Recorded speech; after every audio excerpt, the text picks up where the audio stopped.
it's gonna be all right. All right, I want you to know that you've come a long, long, long, long way. And you've still got a long way to go.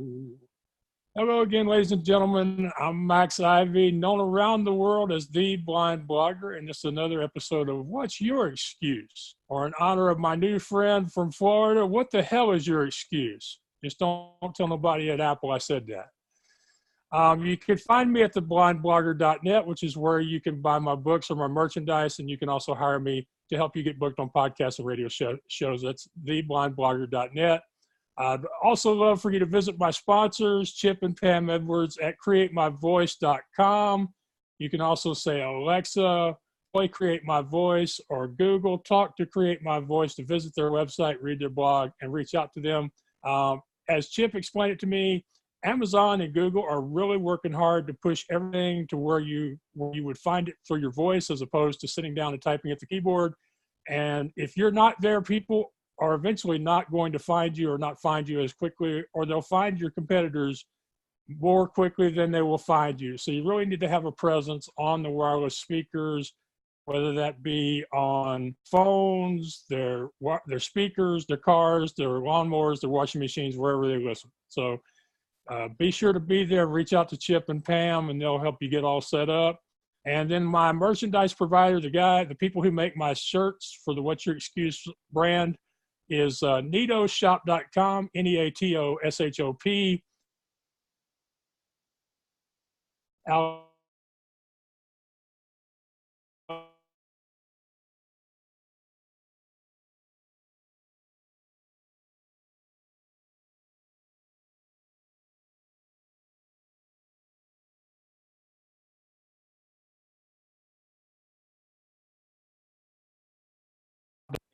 Okay.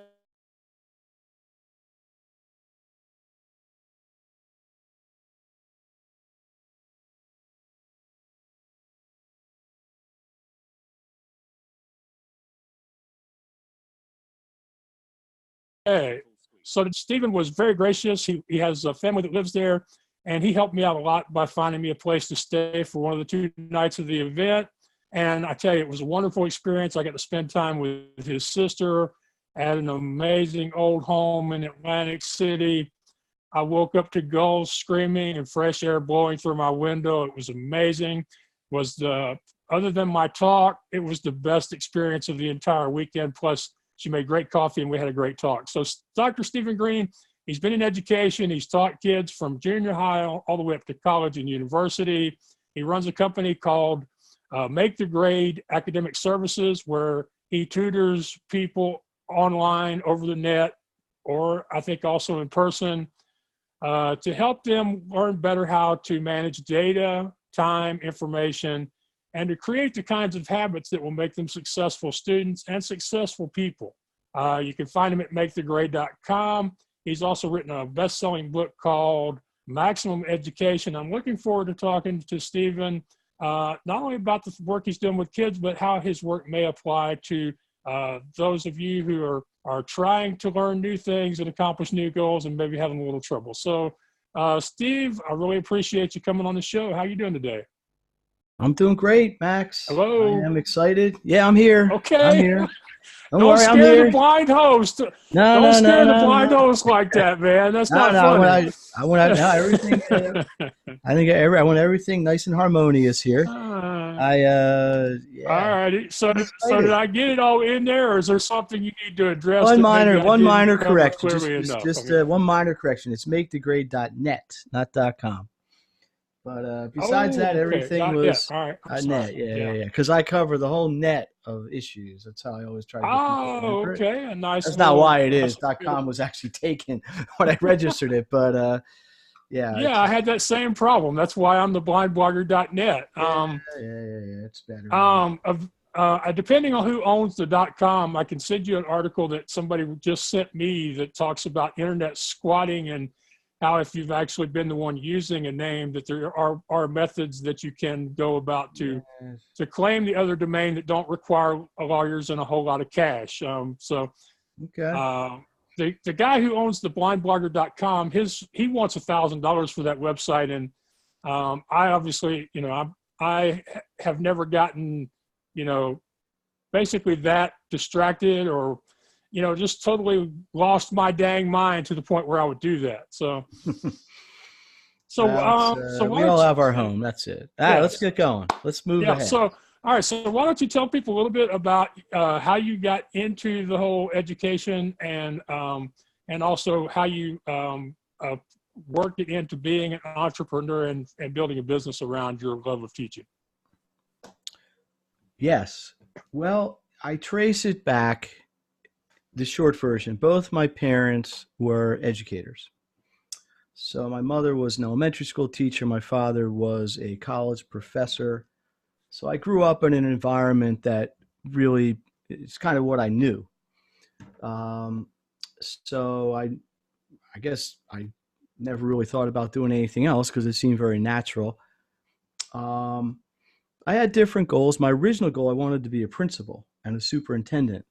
So when I went to college and eventually graduate school, that was the curriculum track I was on. Once I got into the internships and things for the principal and superintendent, I turned out I didn't really like it. I learned very quickly. I like working with people. I didn't really want to be a manager. I don't want to be a rules, paper pusher kind of person.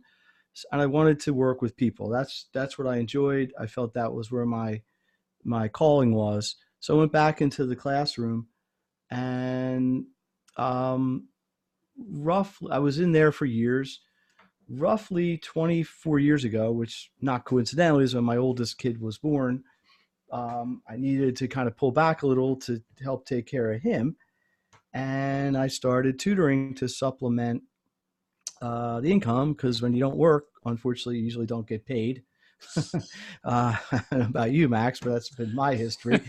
Anyway, you're talking to a guy who has done work and still didn't get paid. Yeah, well, so. Yeah. So anyway, so the short version was I found out I liked it. Gave me the lack of a better word, rush of being able to help people and work with people, and that feeling, passionate feeling that way. But I also found I had somewhat of an entrepreneurial mindset. And even after it came to the point where my kids were old enough to go back and I didn't really have to be a stay-at-home parent anymore, it was a better route, and I just never really looked back. Initially, things have morphed like everybody's business that we've been in for a long time. And a lot of other opportunities start to creep in that you don't expect, you don't plan on, and sometimes the ones you plan on don't come to fruition. But a lot of things came together when I started writing books. And you're an author, so I'm sure can relate to this. But the books opened up a much wider audience with a lot of different needs, and that led to all sorts of different connections and different opportunities. So basically, it's kind of what I've always been doing, yet it's always different, if that makes any sense. And we're coming into a new year now, and I got all kinds of goals and plans and things I'm trying to bring together. The beauty of what I do, meaning education, is that there's always people who need it, right? Every year there's new people born, and things change around it. The technology and the delivery of education is way, way different today than it was when I was certainly in high school and college and even teaching for my first 10 years. So there's been some adaptations that way, but that's what got me into it. That's what keeps me into it, is really just the desire and the drive to work with and to help people succeed. Right. Well, I love what you did. You took something that you loved, you found that rush or that passion, to use a more palatable word, and you turned it into something that would allow you to support your family. That's what we're all looking for, is that job we love so that it doesn't feel like a job. And that's exactly what you did, man. That's, it's not always easy, but that was the plan, and it's worked out. And it's interesting how it's hard with anything, and I'm sure you would have the same description if somebody asked you the same question. Nothing happens in a linear fashion, It's not like, it goes A to B to C to D. It's always absolutely like this, not. and convoluted trip. But I think the key, at least in my case, was trying to remain focused on what I was really trying to provide. And how I did it and the mechanisms were less important than the fact that I was able to do it. In other words, help people, work with people, provide information that help people get to a better place. How that happens, when it happens, where it happens is really just sort of the circumstance. So, that's where I'm at right now. And so far so good. Right. Well, what you just talked about there, I refer to that as ignoring the puzzle box. You know, people used to work jigsaw puzzles, and there would be a picture on the box, and you knew when you were through, the puzzle should look just like the picture on the box. And there are a lot of people who start projects or businesses, and they have a set idea in their head as to how it's supposed to work. And as long as it works exactly that way, they're fine. But if they get to a point where they have to try options or solutions that they didn't plan on, that they don't care for, or that maybe are somebody else's ideas, then there's a lot of stress that comes in. And it's how you deal with, okay, it may not be exactly the way I plan to do this, but is it serving my ultimate goal, which is to provide this for my students in your case? Yeah. Well, and you're also talking to a person here who, even though I'm a business owner and an entrepreneur, has never had a marketing class or a business administration class or a sales class or any formal training in running a business. Zero. So everything has been the school of hard knocks. And, I've had mentors and I've had people I've tried to emulate.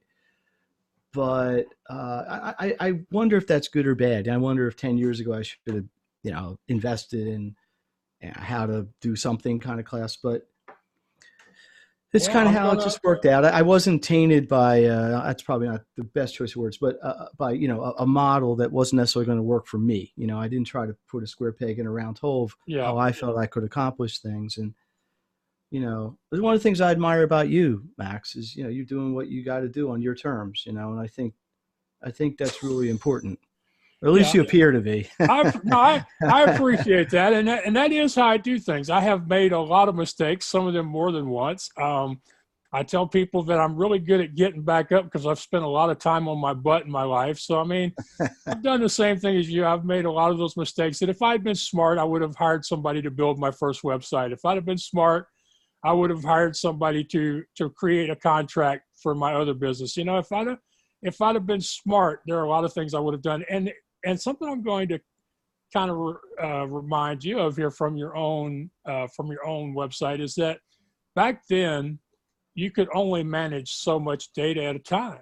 And if you had concentrated on the marketing, you probably wouldn't have been able to have delivered such a quality product on the education side to the point where you have built a business pretty much through word of mouth, positive experiences, and doing it the way everybody used to do it before we had all this internet stuff we had to deal with. Yeah, well, I let me just say this concerning that idea is there's that old saying in a lot of businesses, the people that you step on the way up are the ones you're going to need to catch you on the way down or something like that. And somebody told me that a long time ago who was in the music business, which is super cutthroat. And, I'm in a competitive space. There's plenty of people that do what I do. Maybe we all have our own flavor of it. But I think it's important to understand what you really are able to deliver and what you're not. A lot of people I see want to be everything to everybody. They want to sell, they want to be able to provide every service because they're afraid to lose every possible client they could get. And I think in the end, sometimes that does a disservice because they're not really able to deliver what they're trying to deliver. And it's in the end, we're all in a relationship world. Me and you were talking because we met at a conference and we were able to help each other out, and I appreciated it. And it leads, you never know what things lead to. It never hurts to be nice to people and to give that little extra when you can and over deliver on your promises and keep your promises. That's the one thing that pet peeve in my life is when people say they're going to do something, they just don't do it, or they never intended to do it to begin with. So I don't like that. But yeah, it's not really the main purpose of our conversation. But I think it's one thing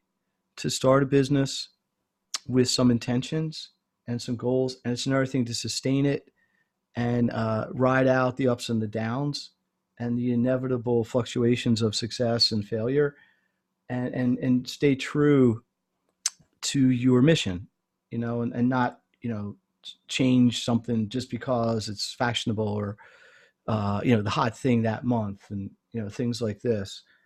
And I think that takes a lot of commitment, and I don't see that from everybody out there, but that's what I've tried to do. And I'll say that maybe not completely immodestly, but because I think it's important. Anybody out there who's listening who's starting a business or wants to know the key to success, I think that's one of them personally.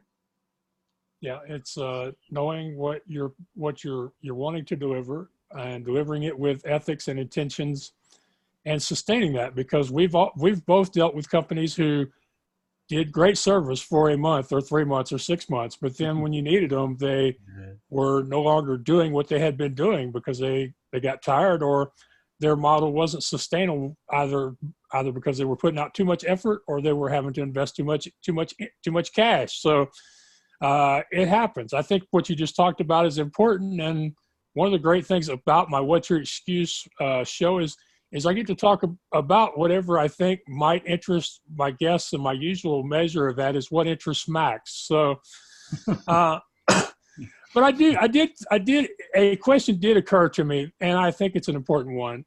When you started this, you started it because you really had a personal need to support your family. But thinking back to that time when you started doing the tutoring and the online education, did you ignore the fact that there were a lot of other people offering what you were offering?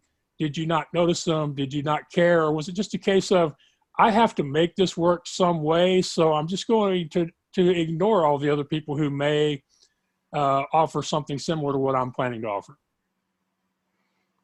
Well, I'm going to answer that by saying I believed that I knew what I was doing, and I believed that I was able to deliver on what my students were needing.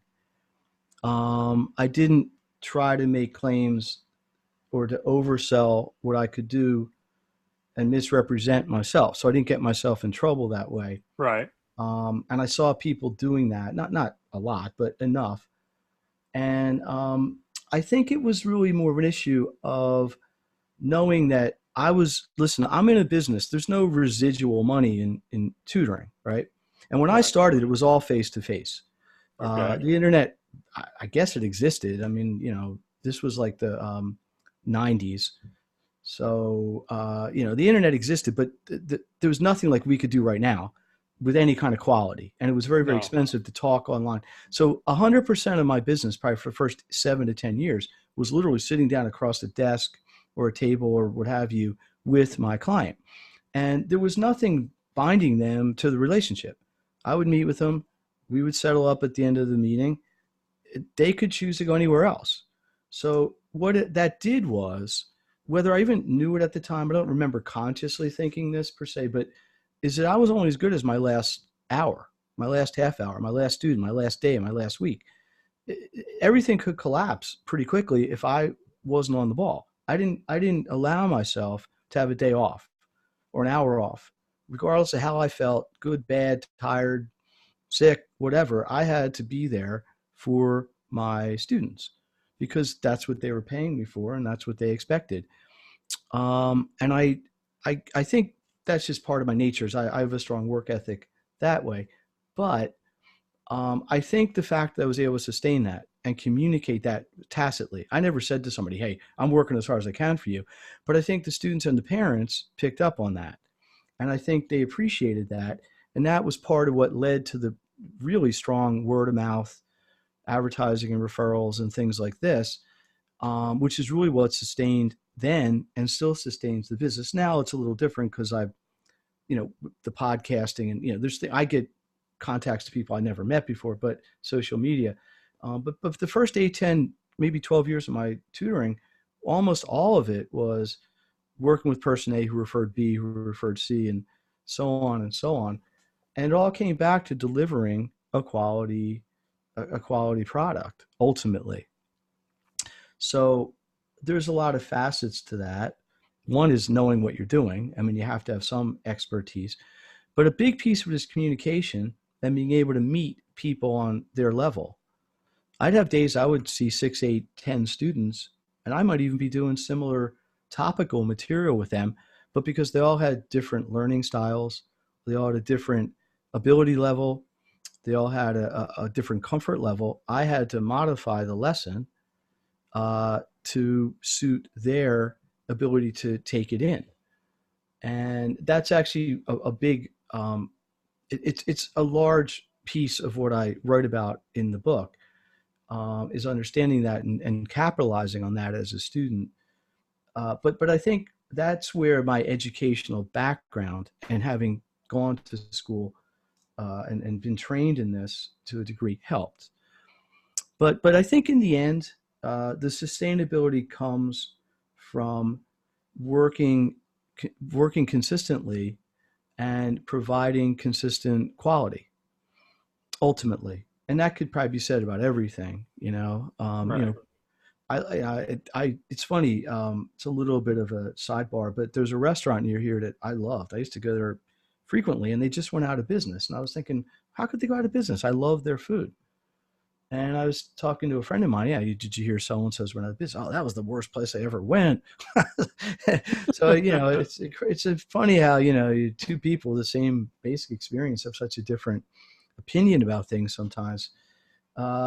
So I don't think that's really a secret in business is consistent quality.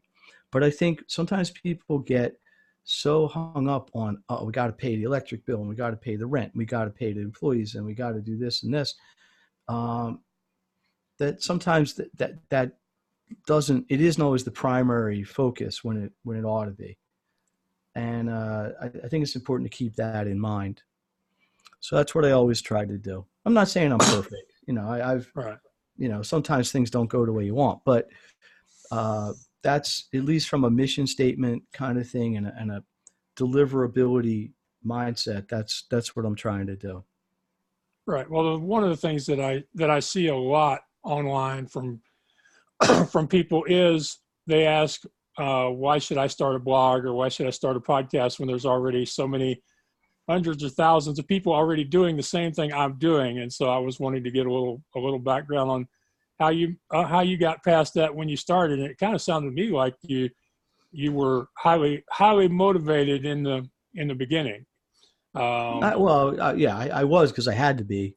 Yeah. But you know, it's interesting because I didn't start. I mean, I was on social media for a long time and had a website for a long time. I didn't really fire up my podcast, really until the last year. And one of the things I did when I started it was I started subscribing and listening to lots of other podcasts that were similar, at least in title and category, to mine, right?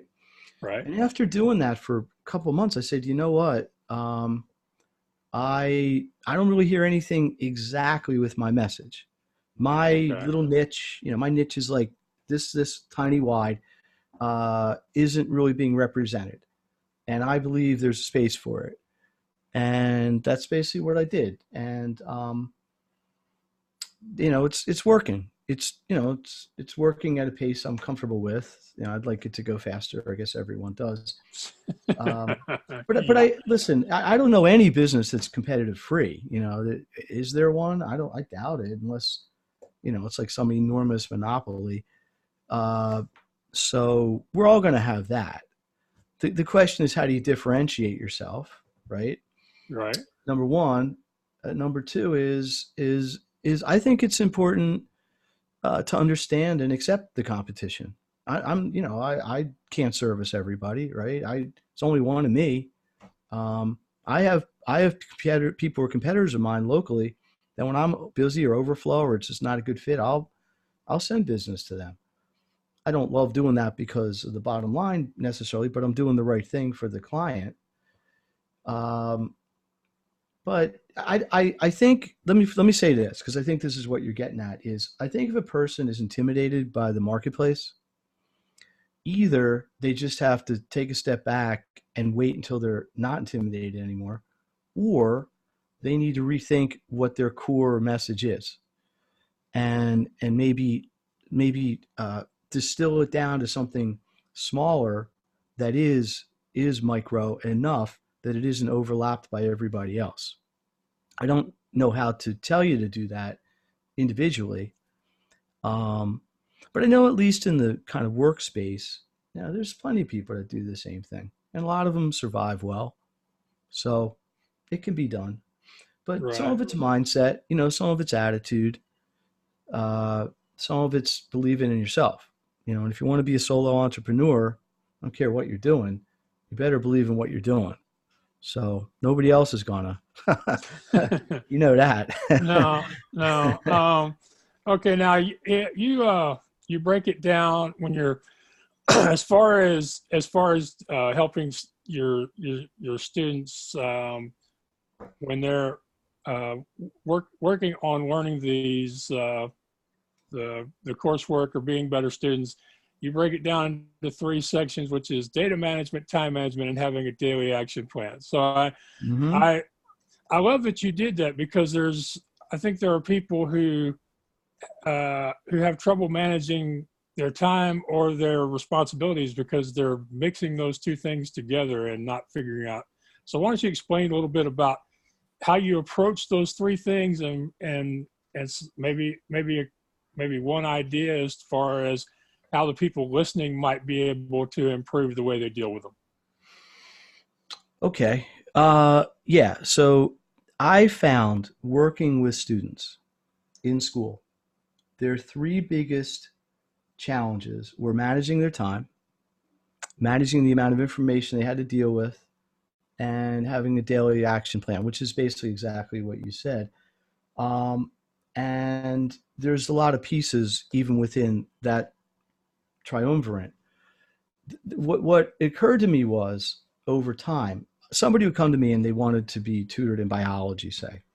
Okay. And I'd say, okay, what's going on? And they'd pull out their notebook from their backpack, and there'd be paper sticking in every direction, and they're crumpled up, and they can't find the worksheet they have to work on. And I realized really quickly that some of the reasons people struggle is because of a lack of organization and a lack of any sort of plan, just lack of it.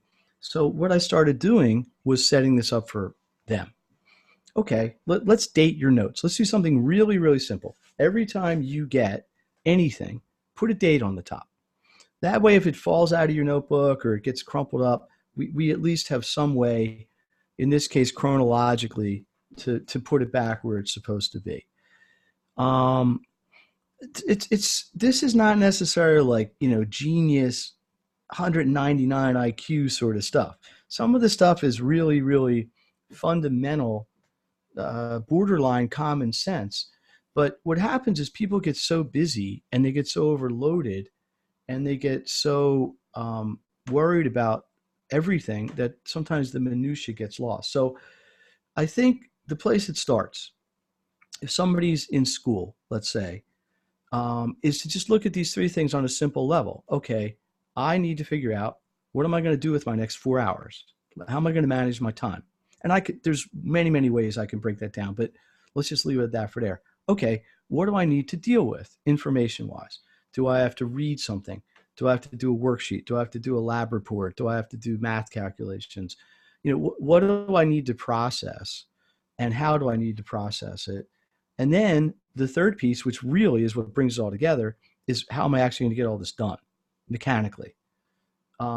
So they're all important as pieces of the puzzle, but they really, none of them work great or well at all without all 3 of them being coordinated to some degree.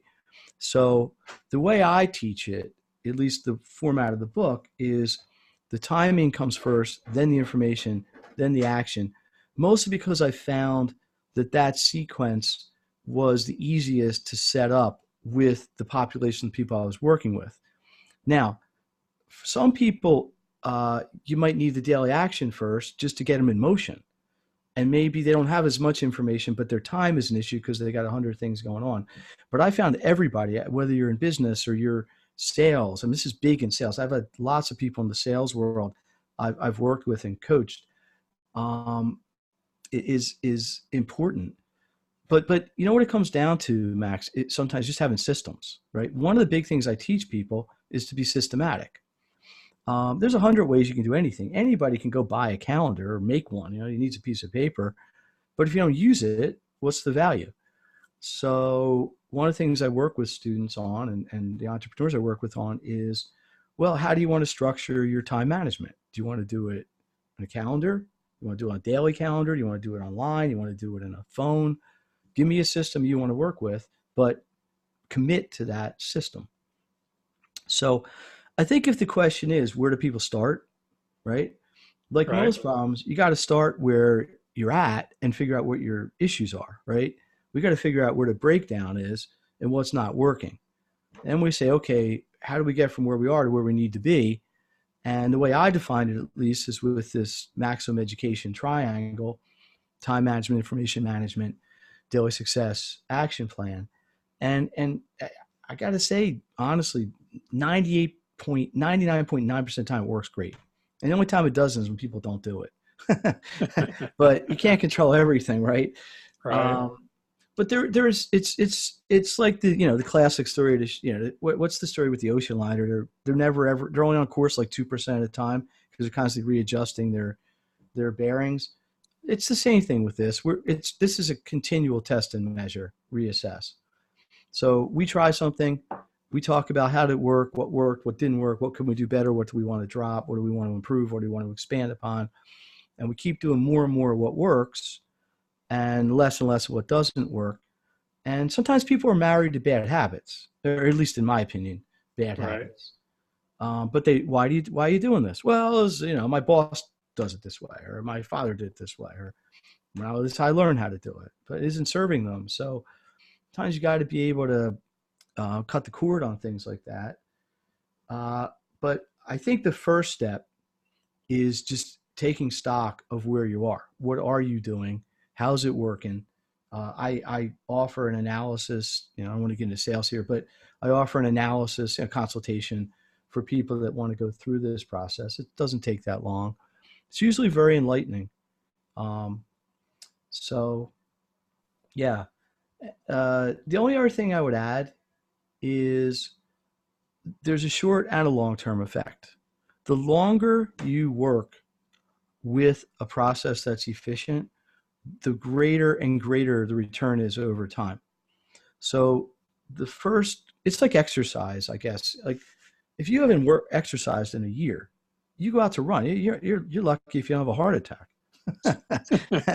I mean, you're like huffing and puffing and wheezing, but if you stick with it, after 2-3 months, you start to feel stronger, and then there's a compounding growth to it. And it's the same thing with a lot of these processes. Is in the beginning, there's a discomfort level because it's new. People have to shed the old, bring in the new. But once they get the new in place and the new is working, the benefit of it gets larger and larger and larger and larger in an exponential sort of way over time. And that's kind of exciting, especially, I get a lot of feedback, I get a lot of reviews and, parents and people call me, and that's one thing. The biggest compliment somebody can give me ultimately is that they're able to do now what they couldn't do whenever ago on their own, independently, and they don't even need me anymore. So in a way, my job, what makes me feel good is to work myself out of work because I'm giving people something they need. And it's not anything they can't do on their own once they know how to do it. I'm not worried about not replacing with another client because there's always a million people that need help. But ultimately, that's really what I'm trying to get people to do, is to be independent with all these processes so that they don't need somebody to be accountable to when the time comes.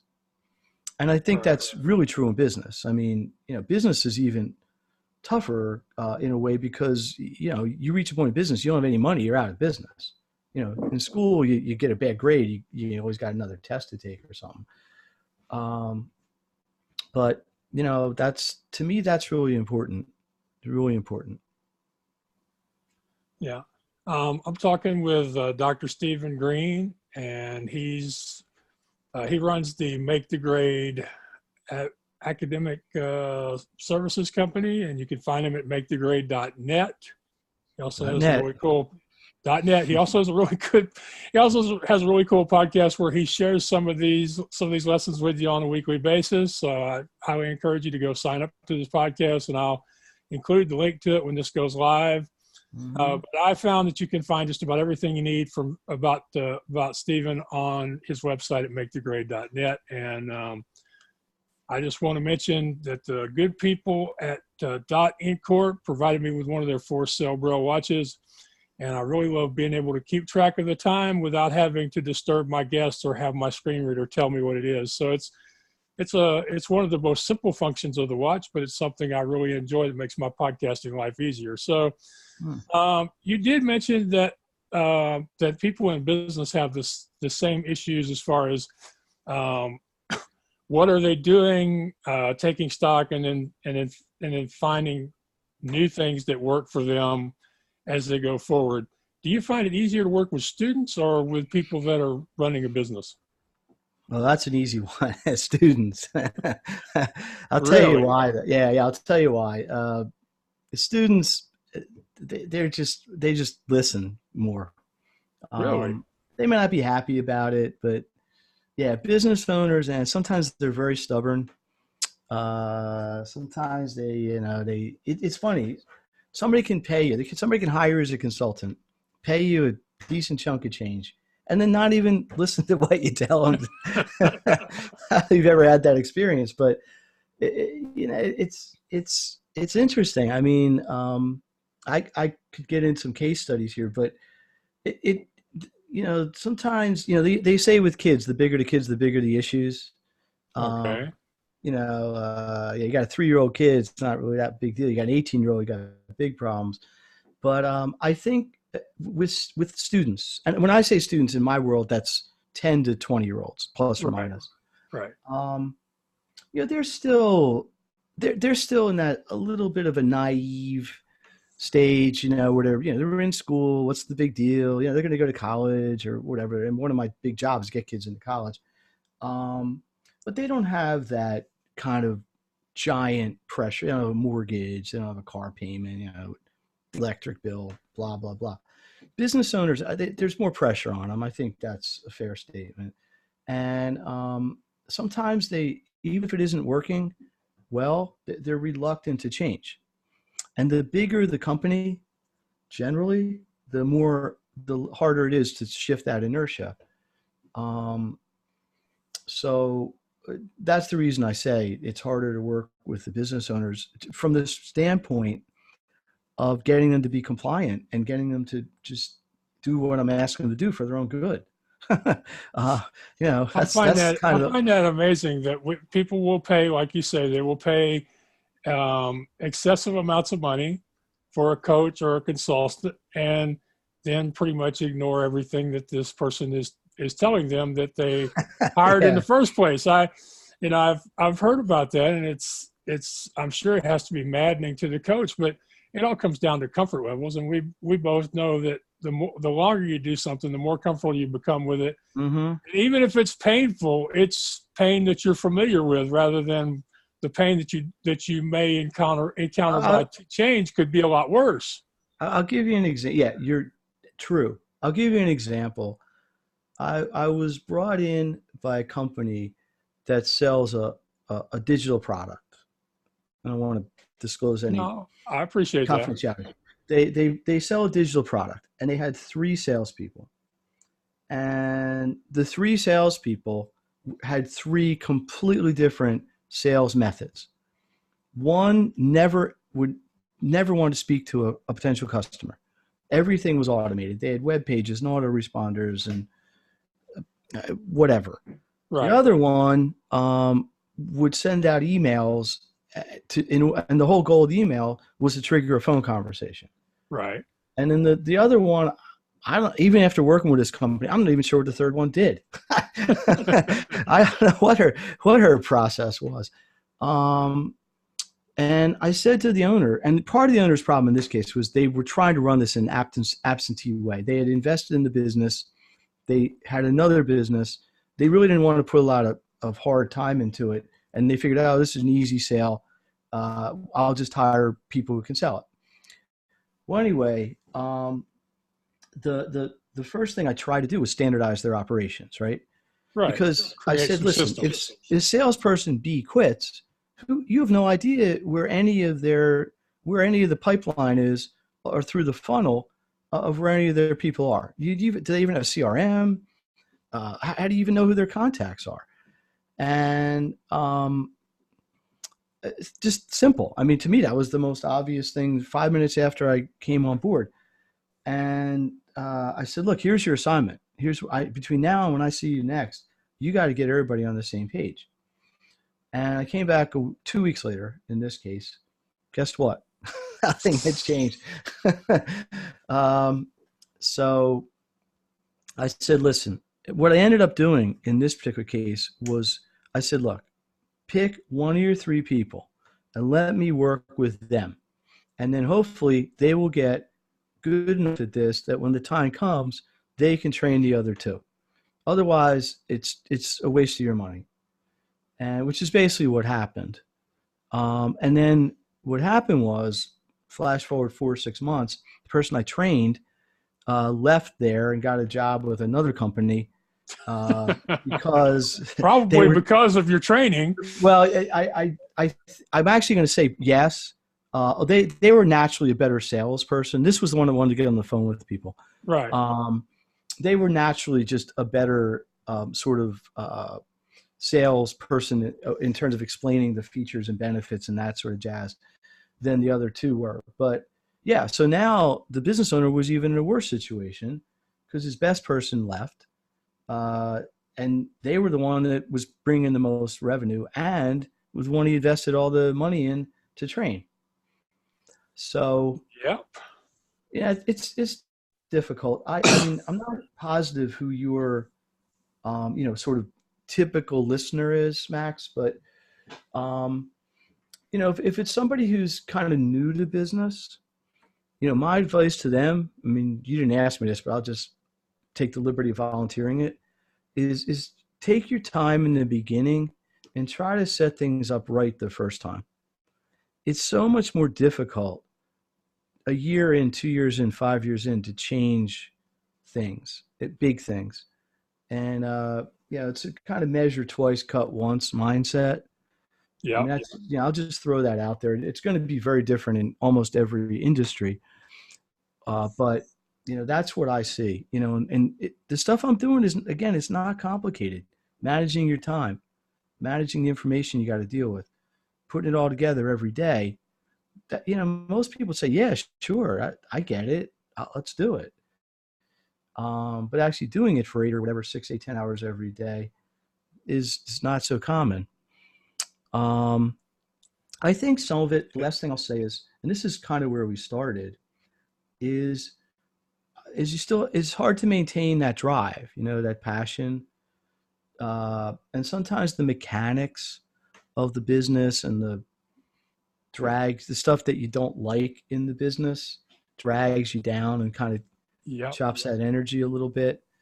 So that's something you want to think about.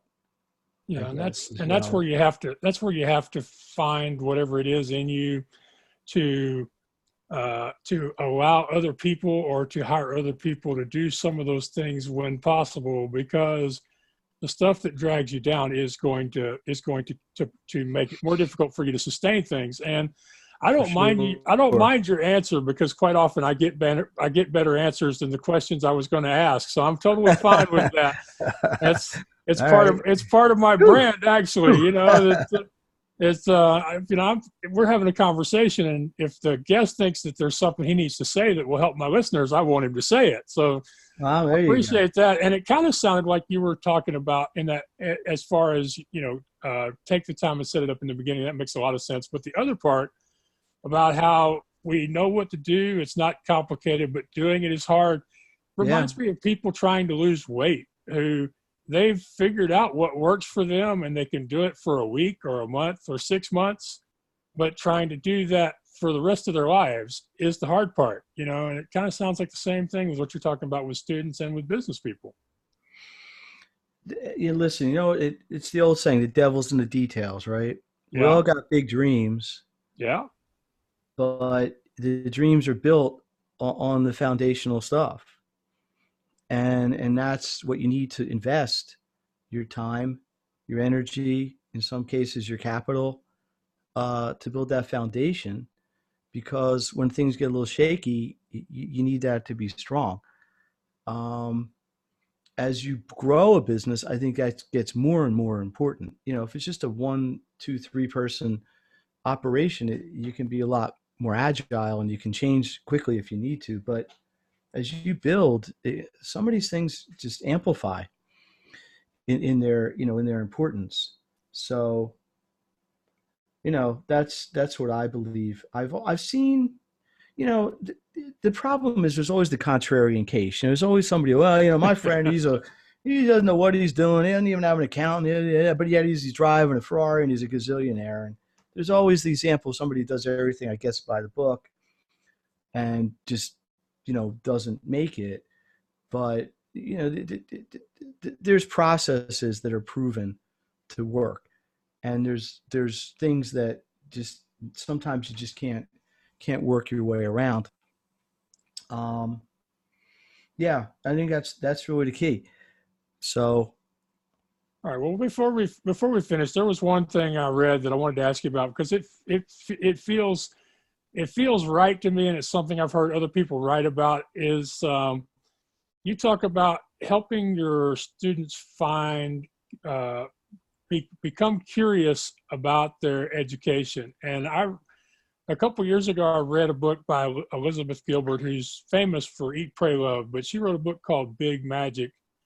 And it's just her whole take about the creative process and some things people believe that are true or not true. And the one thing she said in there that stuck with me is that creativity will carry you through when passion deserts you. So I just wanted to hear you talk a little bit about curiosity and how you managed to develop that in your students. Well, to a degree, some people are just born with a natural sense and some aren't. Okay. So it's really about nurturing this, and it's about creating the easiest avenue for expression. In other words, listen, I do a lot of math tutoring, right? Okay. You know what the most common question I get asked by a student is? No. You want a multiple choice, or you want me to just tell you? I'd rather you just tell me, because I'll probably embarrass myself with the multiple choice. Most common question in math: when am I ever going to use this in my life? Especially in advanced math, like calculus or something abstract. When am I ever? I'm not going to be an engineer. I'm not going to be a whatever. And that's a legitimate question, I guess, at least in that person's mind. But I think what you're getting at here is trying to foster a sense of how's this going to fit into what I do like. I think if somebody has the right attitude and the right mindset, they can connect the dots on almost anything they want, and they can find a way to make things fit together. And what it has to start with is something you are generally interested in. And so for example, I always was interested in music. I always just liked it. My mom played the piano, and I played the piano and the guitar growing up, and I realized there's a lot of math in music. Not performing it per se, but in the theory of music, there's a significant amount of math. Right. And you wouldn't know that maybe listening to, I don't know, whatever, Rolling Stones or Beyonce. I don't know, trying to think of somebody quasi-modern. But so there's a lot of math in music, the way the scale is and the way the keyboard of a piano and the way the guitar is constructed. And the way they come together isn't random. There's an order to it, and I always found that fascinating. And I also think what's really important, which is a little bit tangential to what you asked me, but is pushing yourself and trying to find your limit on something. Whatever that is, whatever that is. I still play music. I'm not the greatest, but I reached a point where I can't play certain songs. They're just too difficult for me, and I try to work on them and practice them, and it's like this always goal that's a little beyond where you are. And I think part of this whole idea of curiosity and creativity works well, maybe not best, but works really well when you have something kind of at the end, kind of the end of the rainbow that you're shooting for. Whether it's something artistic like writing or music or painting, or it's something physical like a sport or running or whatever, or something practical like cooking. I think there's always something where you can push yourself to the next level, or podcasting even. I've been podcasting a while. You do an excellent job, but we all can do something a little bit better, right? I guess. Oh yeah, a And, lot better in my case. well, I don't know about that. I think you do well. But I'm saying, as long as I think everybody maintains this mindset that they can always do better, they can always get to another level, even if it's small, and just constantly work towards that. And this is where trying to be creative is one of the solutions. What's a better way to do this? Well, let me think about it. Let me try some things. Let me experiment, and not being afraid to make a mistake in the name of moving ahead.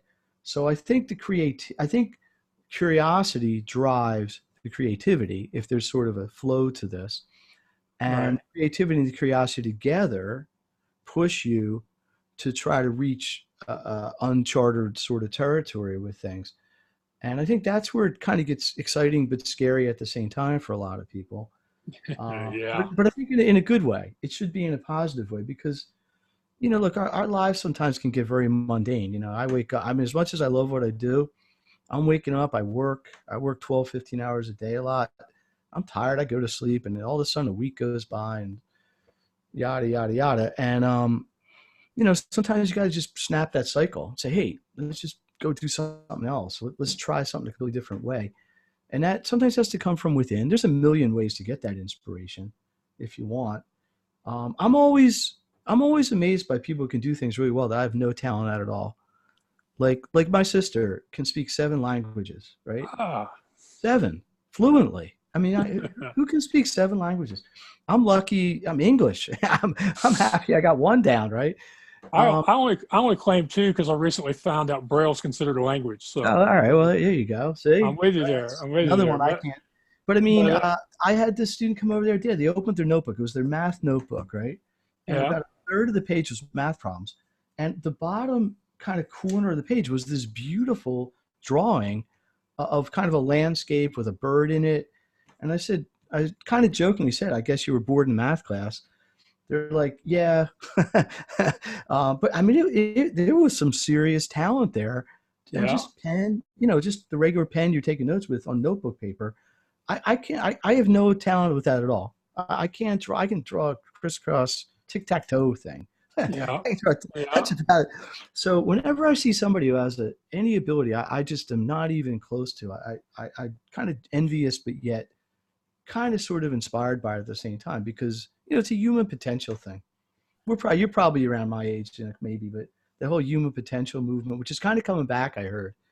The idea of everybody trying to be the best they can be, but to bring it back around, I think that everybody, I don't care what you do. I don't care if you're an entrepreneur. I don't care if you're a student. I don't care if you're a lawyer. It doesn't matter.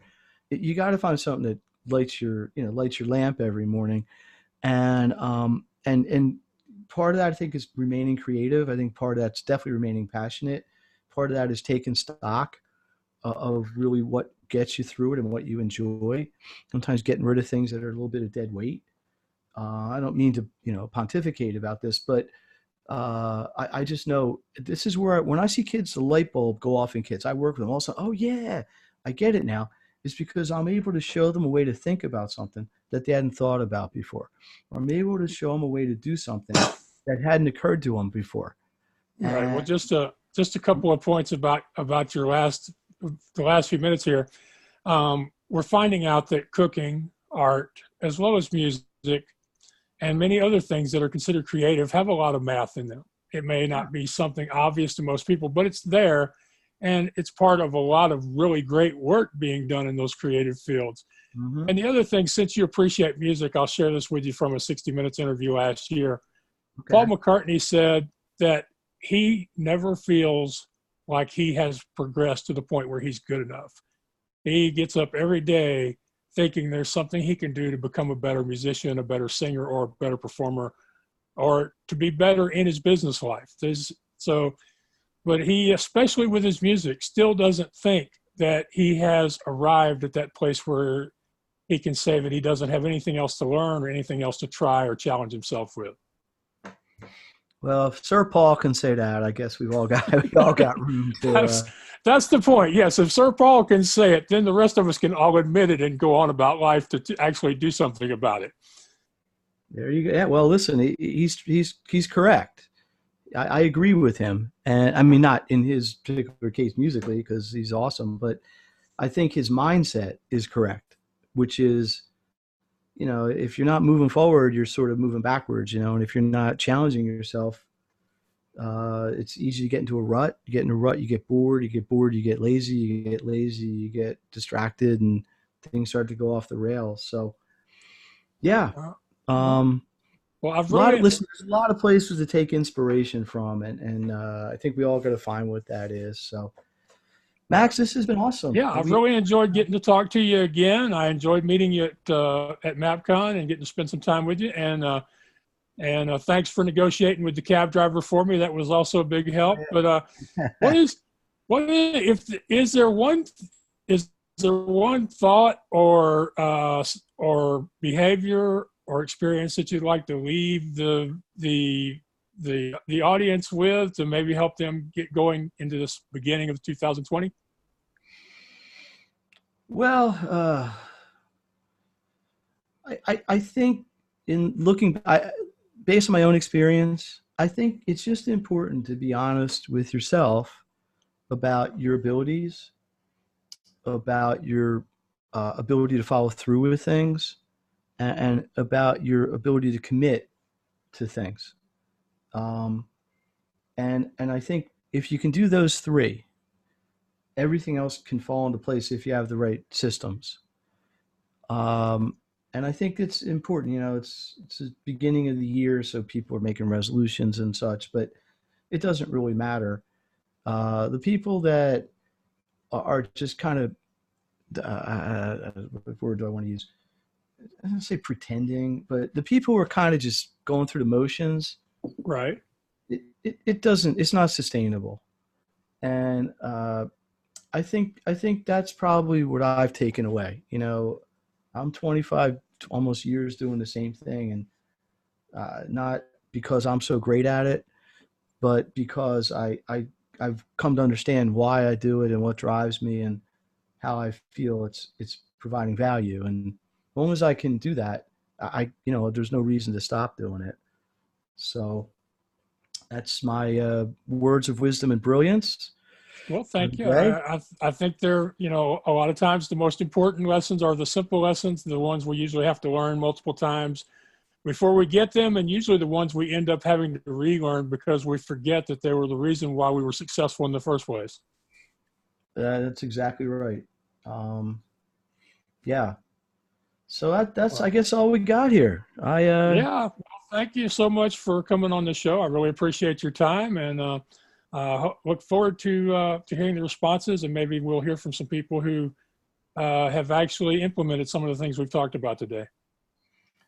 I hope so, because that's always my mission. Always, if you listen to my podcast, you read the book, you go to any of the websites, it's about providing people with actions, things they can do right then, that day, that hour to make a difference. That's my legacy, I hope.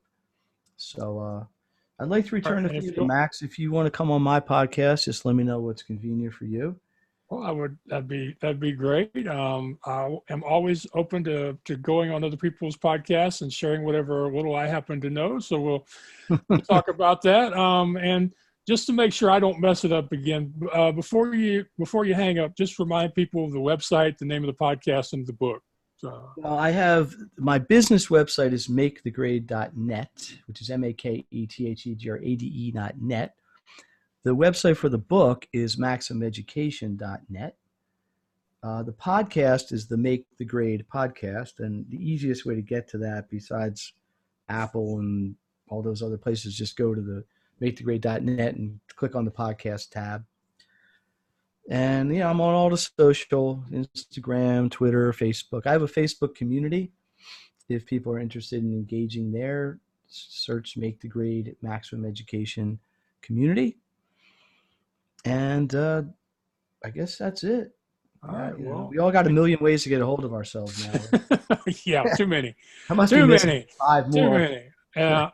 Well, thank you again, Steve, and really appreciate you as a friend. And have a good rest of your day. Yeah, thank you, Max. I will. Right, I will. Good luck to everything. Thank you. Well, we had another great conversation. I enjoyed spending time with Stephen again. It's always really cool when somebody I meet, either in person or online, and get to like and become interested in, turns out to be somebody I can have a conversation with on the podcast. So that was really cool. And unfortunately, everything he told us is kind of like what they tell kids when they're growing up. Get your sleep, do your homework, eat your vegetables, take your vitamins. He basically didn't give us anything crazy new, but he did make a very good case that if we will just do what we know works and do it consistently and commit to it and accept it, then we will be successful. And the earlier we adopt these systems and methods in our progress, the better. So if you're planning on building a new website, figuring out what the best practices for building a website would be a good thing to do before you create that first page.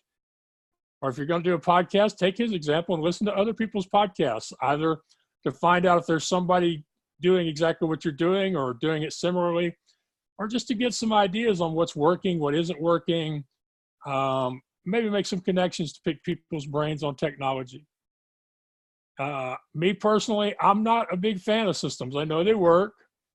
My coach, Denise Thompson's really been, trying to work with me going back to last year. And so I finally found a scheduling app. I'm using Setmore now, which is accessible for a blind user. It allows me to let the guests pick a time so I don't have to spend a lot of time doing email tag back and forth or text messages or whatever until we finally figure out a time and a date that works great for both of us. And I've even gotten to the point of syncing my calendar with my Google Calendar. So if I book an appointment on somebody else's podcast, that time shows up on my calendar and then it disappears. So it's one of the few things where I've really used systems. I still need to finish my guest intake form so I don't have to spend my time going, what's your bio? Where's your website? What are your social media links? That sort of stuff. I need to finish that. And those are just examples of me personally where, I want you to know I'm not perfect. I'm not anywhere close to it, but I know what works or what will work. And I just need to do it more and do it more often and more consistently. And I think that was the main point of his message. He also talked about curiosity, finding something that crosses paths with your passion. And of course, he mentioned music and math, since he teaches students on math and also on how to pass the ACT and SAT at standardized testing. So I think that's a good example. We will often find that there are jobs in any particular goal that we don't like, we don't care, we hate, we wish somebody else would do them, and eventually we will hire somebody else to do them. But we can't let that rob us of the joy of the whole project. And I think that's a good reminder I got from him today. I mean, at one time, my podcast was not available in audio because the process was so aggravating, so energy draining, that it was keeping me from recording interviews at all. It was keeping me from posting the interviews I had recorded, even in video. So once I decided for a while to just post a video to YouTube and Facebook, things got easier. I felt better. I started, recruiting people to come on my show again and started recording more interviews. So try to eliminate or pass off the things that you don't enjoy doing, or try to find new ways to do them. Maybe there's a creative way you can find some fun in a task that you don't like. I don't have all those answers. I'm just trying to start a conversation in your brain, or maybe get you started having conversations with your friends and family, so that you can see how it is that you can do the things you know work, or that should work for you personally, do them consistently, do them for the rest of your life. I know that isn't the answer most of us wanted. We were hoping he'd have something great that, one of those light bulb things, and we wouldn't have to think about having the plan. We could just do this, and that when we felt like it, and we'd be all right. Well, don't work. Sorry. I do appreciate him coming on the show. I appreciate the effort he puts into his podcast. And I hope you will visit his website at makethegrade.net. And of course, several times there we mentioned podcasts and being guests on podcasts. If you would like to share your story, gain more exposure, and grow your passion by appearing on other people's podcasts, then reach out to me at theblindblogger.net, or email me at justask@theblindblogger.net. Because that's what I do. I help people share their story. I present your person, your business, your passion in a way that makes you irresistible to podcast and radio show hosts, and even to blog owners and other sites, other opportunities to gain exposure. And you can reach out to me at justask@theblindblogger.net. Justask@theblindblogger.net. You can check out the store and buy my What's Your Excuse shirt, or a messenger bag, or any of my books, which, by the way, if you go to Amazon.com and look for Maxwell Ivy, they're all on sale for the rest of January 2020 for 99 cents only. You can't beat that. Theblindblogger.net. All right. I appreciate y'all continuing to support me by watching, by listening, by sharing with your friends and family. I couldn't continue to do this without you, so thank you so much. Until next time, this is the What's Your Excuse show. I want you to take care out there. The Blind Blogger saying goodbye now. Too many times we stand aside and let the water slip away, till what we put off to tomorrow has finally come today. So don't stand upon the shoreline and say you're satisfied. Choose to chance the rapids and dare to dance the tide.